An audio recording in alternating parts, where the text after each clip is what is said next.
Hi, everybody. Daredevil48 here.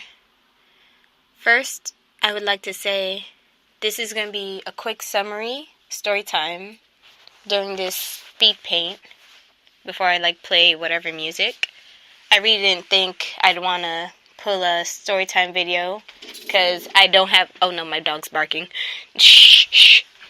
I don't want to make this a story time video separate, because I just want to get out the way.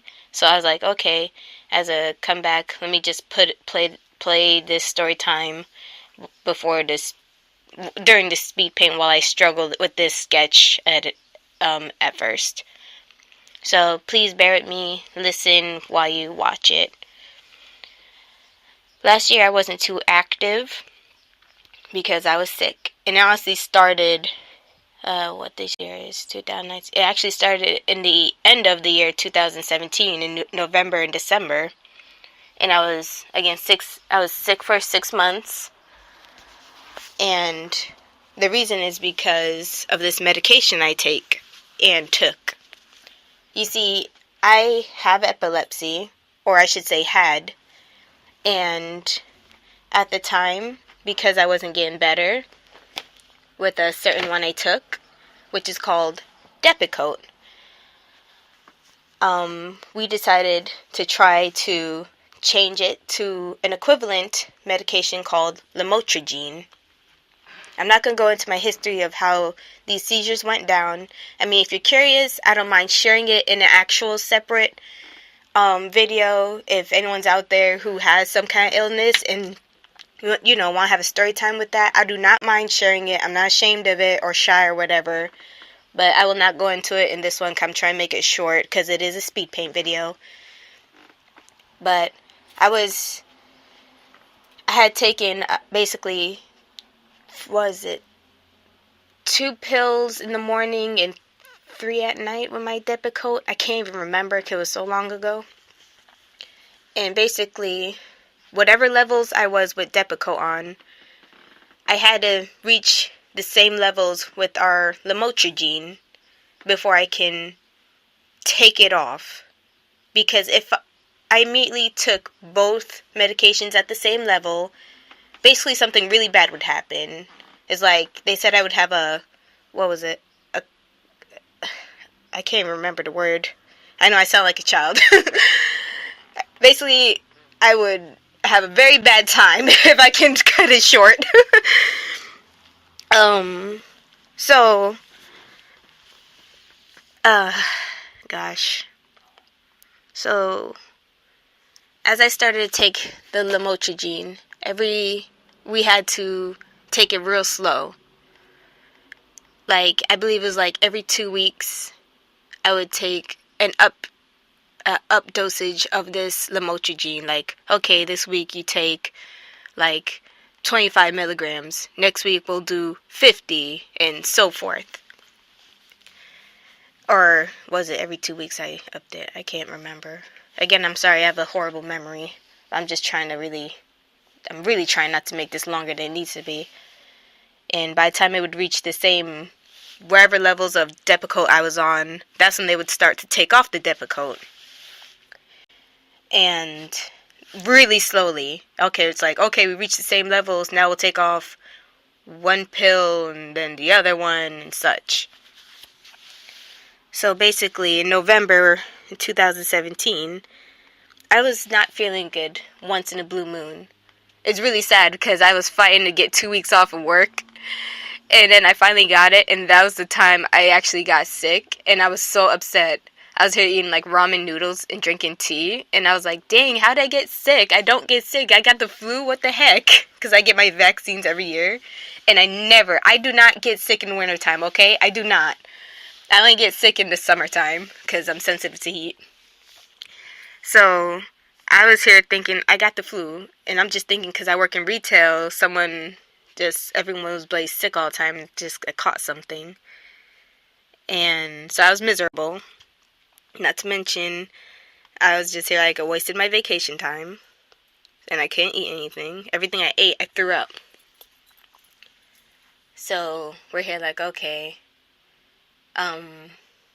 Then, as time progressed, I still wasn't getting better. My physician was concerned, and we're here like, okay, we'll try to give you an early flu shot in January.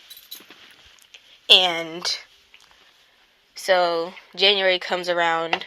Cause the thing, I was in and out better, so I was lucky I could get an early vaccine in January. So I got it. And yet I was still here vomiting up everything I ate, believe it or not. It was like, okay, I'm just going to eat, like, crackers, again, soup, like chicken noodle soup, ramen, and so forth. And I'm just here like, what the heck is wrong with me? I cannot keep being sick like this. I was basically just surviving off of soup, crackers, breads, stuff you eat when you're sick. And I'm not eating anything else. And then at a certain extent point, I can't eat anything at all, believe it or not.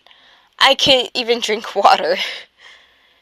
And honestly, it was terrifying, because we're here like, I can't eat soup, and I can't drink water. We're here like, what? We're trying to find out everything that's wrong with me. Like, I had to go to like a stomach doctor, and they had to like, what they do? They put like a tube in my throat, and they knock you out. They put a tube in your throat and then check out your tummy with a camera and some crap.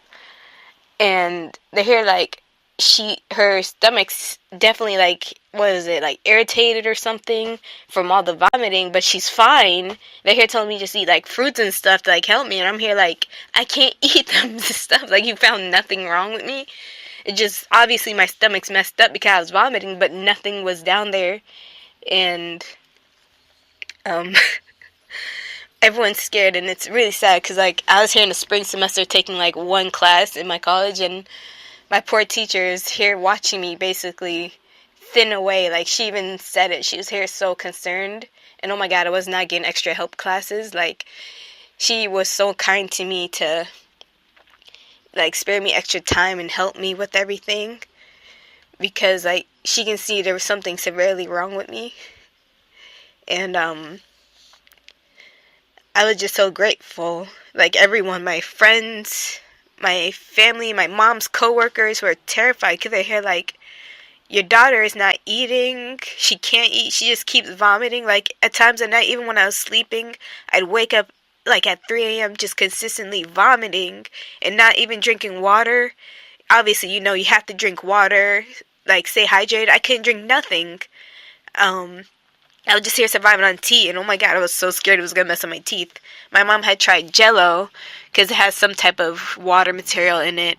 So, I was lucky I got that down. So, I'm here like, okay, good, I got freaking something down. And we tried different types of waters, and I was able to get down flavored water, to my surprise. I drink it super cold. It's only tasted better like that, because I was not fond of it. Well, obviously no one likes stuff warm, but still, it's like, it feels like kind of normal drinking it super cold. But, I was just here surviving on this stuff, and it was horrible. Like, if you ever seen cartoons when you watch the characters, like, starve to death, my face was thinning, my eye sockets looked dark, and I lost so much weight to a point my joints would hurt. And the thing is, I didn't even catch onto it, but I was here, like, so cold all the time. And I was just thinking, oh, it's just we're having cold weather. And I didn't catch on to it until I would, like, look in the mirror. And I'm here like, oh, my God. And it was scary. It was so scary. And, everyone was just like, it's funny, like, I'm here more worried, like, if something happens to me, like, what's everyone gonna do? But everyone's just scared for me, and I was just so grateful everyone was trying to help me out. Like, even my online friends, like, everyone's terrified of me. Like, what's gonna happen to you? Like, my buddy in Mexico's here, like, oh my God, like, my family's telling me to do this. He's here, like, contacting my mom, like, is she okay? She's still alive and everything? Because he knows I was, like, starving to death and everything, practically. And, excuse me. And, it was just such a dark time. And it's like, it's just crazy, how it happened. And just one day I just was like, let me Google symptoms with Depakote and lamotrigine.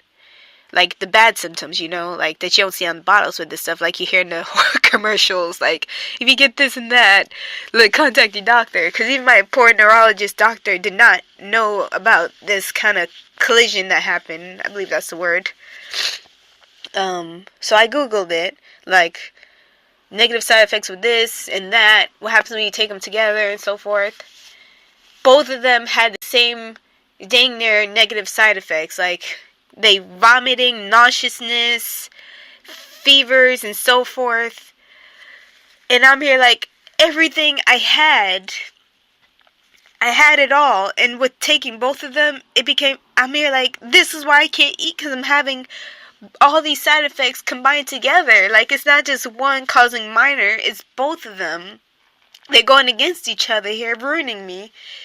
But the funny thing is, since I started taking the lamotrigine, I have not had any seizures no more. So I'm here like, okay, I gotta stay strong, because I suffered with seizures since I was 11 years old, to be honest. Again, I don't want to go into too much detail with that, but we're all here trying to make me better, because it's like I'm growing older, and I wanted to see if this is the last result. I do want to try and get better, you know? It's crazy how far you can take it, but it's like, it's not easy living in life when you have a certain medical condition. If you know there's some other ways to treat it, you want to try. I mean, everyone's got something. And finally, when I reached the levels to meet each other, and we started to put down the levels or pills of the Depakote, that's when I was slowly starting to get better. Because let me tell you something, it's funny. I knew what kind of foods I could and could not eat just from smelling it. Like, some of my family members were here like, oh, try and eat it. I'm like, I know I can't eat it. Like, I smell it, and it made me feel nauseous. And if I ate it, I threw up. I was like, I told you.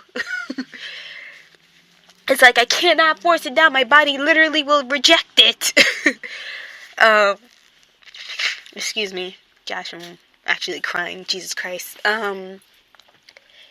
And oh my god, my dog, there was a day I passed out, and my mom came in my room, like, woke me up and everything, because I passed out on the floor. My poor dog, oh my god, he was saying, he came barking, and like he was ready to kick right behind, and he was leading me to your room like freaking Lassie, and I was passed out on the floor. And when he see me awake, let's keep this in mind, my precious dog never licked me in my face in my whole life. He's so polite like that. He just licks your hand or something. He was licking all over my face. My poor dog was traumatized, and he was sleeping by my bed the whole time I was sick, but this scared him to death. And oh my god, my poor baby. As I started to get better now, I smelt some food. Like, even though I can't eat, I was like trying to learn how to cook. I'm here like, listen, I don't cook enough, so I'm here like, I'm sick. At least let me try to do some stuff. I can barely stay awake. I'm sleeping all day. I feel useless. I'm depressed. I'm just here reading manga all the time while I sleep because I can't move. I can barely stand up. Like, at my job, I have a stand-up job, and I'm just here like ready to collapse, and I would have to go home early if I vomited or something. Like, my coworkers, my bosses were really supportive. I would update them all the time. And with me not drinking water, is like, it caused more things that I'm uncomfortable to talk about. And it was just dreadful. And like, them seeing me, like, I'm here telling them like, I can eat this now. Like, the first food, like, I was cooking with my boyfriend one day, just cook. I'm like, listen, it's okay, I can't eat it, but I'm having a good time. We're cooking, okay? We haven't cooked in a while, okay? And we cooked potatoes and freaking burritos. Don't ask why. I just felt like, when I feel like cooking something, I just cook whatever I feel like. And I knew I can't eat the burritos. I smelled it, I felt sick. But I smelled the potatoes, and it was mashed potatoes, and I was just like, I don't feel sick. So he put a little bit in a bowl for me, and I was terrified, honestly, to even try it. I just, like, ate such a small teaspoon, and I started to cry. Like, honestly, I just started to tear up, and I was just like, I can eat it. I can eat it. This is the first thing I ate in so long. And it was just so emotional. I'm just here, yo, this is what those kids and who are just starving to death and stuff probably feel like when they first eat food. And it was crazy. So it's like, that's my first food I started to eat. And I would just eat hash browns, french fries, anything that was made of potatoes. Unfortunately, it was crap food I'm eating. And then the next one, I believe, was like honey buns, believe it or not. Like, I slept walk. I have a bad sleepwalking and eating habit, apparently. Don't ask me why, it's true. I sleep eat, okay? I woke up, took a honey bun, and I ate it. And I was fine. It was weird, strange, odd, and I don't care, but I was happy I could eat something else. And then the next thing after that was fried chicken. I mean, like, all this unhealthy crap, I can eat. I prefer, believe it or not, to eat vegetables and all this stuff that I actually need to help my brain, okay? And this, like, every time they would lower the dose of the Depakote, I could slowly start to eat new things. If I, like, again, I smell these things, if I'm not feeling nauseous, I give it a go. It's like, it took my body some time to adjust. So, it was just crazy. It still didn't, gain my weight back, but I think the next thing after, actually, the thing before the fried chicken actually was pizza. I know, it's insane. I make pizzas, so I was here like, oh man, it smells so good, and we tried it, and I was fine. But again, I still couldn't drink water, and honestly, after they took all the Depakote off, when I was finally done with it, I'm finally, like, slowly eating all foods again, progressing over time. And honestly, I was so happy because if I see Jell-O today, I am so sick of it because I ate it so much. I hate Jell-O. Before, I never hated it, but I hate it so much because I ate it like all the time just to try to get by. I hate it like more than I've ever hated I never hated food before. I'm like, okay, I don't like it, but I hate Jell-O, okay? It kept me alive. I ate it so much to a point I'm sick of it.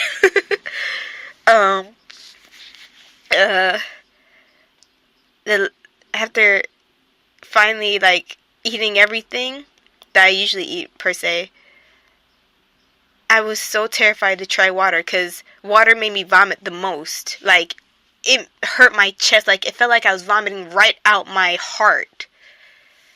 And there was a point, like, even a little bit of blood came up. It wasn't a lot of blood, just like if you had, like, a nosebleed, you snort out blood or something through your throat. It was, like, a good chunk of it that came out. It traumatized me. And, excuse me. So, like, every time I, like, go by our fridge, it has a water dispense, I'm just here, like, shook. I was shook. I was just, like, my body was telling me, don't try it yet. Don't try it yet. You're not ready for it. So I would stay away from it. And even though I'm, like, better by our 6-month period, I still stood away from water for a good while. And then finally, I was like, okay, I'm gonna do this. I think it was around July, because 6 months is what, June? I was just here looking at the bottle, and I'm here like, okay, I'm gonna do this. I can do this. I took a sip. You just take it real cautiously. You never, when it comes to water, you don't have it for a while, you, like, take sips and stuff, just to be safe. And, excuse me, I'm blowing my nose, because, yeah. This is not as sure as it's supposed to be. Jeez. It's just, I went into it, and finally, I was so glad I can drink it again. Because that's another thing I needed to do with medications. I need to drink a lot of water, so, yeah. I was finally done with the flavored water, and again, that's another thing I don't want to touch no more. I was sick of it, too. So, yeah, it was a roller coaster in my life that I've never been through, and it was the most terrifying thing that happened to everyone, like, and no one will ever forget it. Like, everyone was so scared, and I was so grateful for everyone. Like, I sent, like, a thank you card out for my mom's friend who tried to help me, and obviously my family members, like, prayers, and my online friends and such, and my coworkers, my bosses. We grown really close from that. Like, they seen, like, how I tried so hard to come to work still, and, they know I'm like, one of the most loyal coworkers. and it's like we're growing really close from that. Like they're like, God, you lost so much weight, because you know I'm a girl, I have fitted clothes, and they seen like it's baggy now. They're here like, you're so tiny now. I'm here like, I know, but I'm here like, I don't have my seizures no more, and I'm so glad, and I can finally like try drive or something and other things. And I mean, yeah, I still got asthma and allergies and stuff, which sucks. And obviously I still have to take the medication. But I mean, like, I can finally have, like, a more focused life without worrying about this, like, me falling out or being spaced out from my seizures. So, yeah. I'm just here like, geez. Oh, gosh, this thing's like 20 minutes long. I might actually have to make it a separate video. Yeah, I'll just... Yeah, I'd have to mention that might not go in the beginning of the speed paint after all. So yeah, it was such a rough time. And honestly, it's really ironic because in 2017, I was like, yeah, my New Year's resolution, I'm going to try to work out more, like everyone else says. And I'm going to be so active on YouTube when my speed paint videos come. I'm so excited to draw more. And because I only take a few classes every semester or so to save some money, kind of pay out of pocket. So I'm here like, my break time, I'm going to do this and that, and then it all fell apart, and I was so frustrated. It was a dark time, and the thing is, I do want to share it because, honestly, I was really grateful. I seen people actually enjoy my speed paints and stuff, and I was really happy to see I get support on it, and I want to thank people for that. And I'll probably make that its own video too, because I don't know how many people listen to this, but I also want to make this a video because I don't know how many other people out there. I do know people have sicknesses of their own, like, you know, from cancer patients to even the simplest ones like asthma, like I have. It's not simple, but, you know, something a lot of people will have, in allergies. You never know what can happen with these things. And again, I'll tell like my great life adventure with epilepsy, seizures.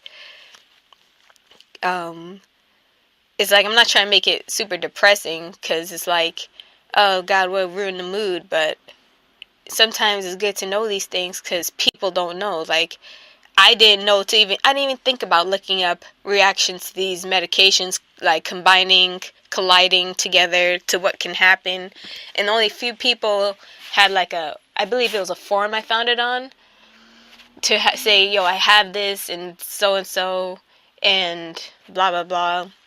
And I'm just here like, Jesus Christ, my poor doctor didn't even know this. And, it's not something that would cross people's minds. And I don't think it would be informed to even doctors. You know? I mean, you go to school, it's like, and you learn this and that, but sometimes some things wouldn't come to mind in those trainings and practices.